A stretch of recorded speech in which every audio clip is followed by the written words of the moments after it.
व्यसनाधीश झालेल्या लोकांना कॅन्सर सारखा आजार होऊ शकतो. परत दारू पिणाऱ्यांचं लिव्हर डॅमेज होतं. परत ते गांजा सिगारेट बिडी पिणाऱ्यांचा घशाचा कॅन्सर होऊ शकतो. म्हणजे ते धूर आपण गिळत असतो. जी व्यसनाधीश झालेली लोक धूर गिळल्यानंतर त्यांना ते म्हणजे त्यांना असं वाटतं की आपल्याला छानपैकी असं वाटतं की धूर गिळल्यानंतर म्हणजे त्यांना ती अस्वस्थ होत नाही, चांगले व्यवस्थित राहणार ते.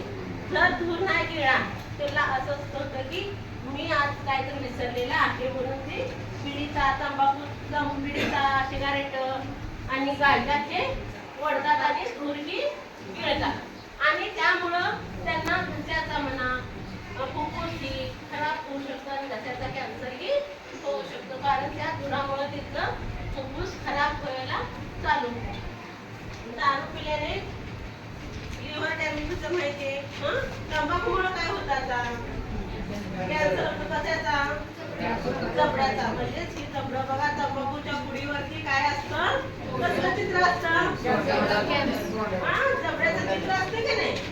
तरी पण लोक खातात. ही चित्र बघून तरी पण लोक खातात. त्यांना भीती वाटते का? मला काय होणार नाही म्हणून ते अजून एक पुडी घ्यायच्या ऐवजी 2 पुडी घेत असतात. दिवसाची एक आणि रात्रीची एक. रात्री कोण जायचं आणायला? बरोबर आहे की नाही? म्हणून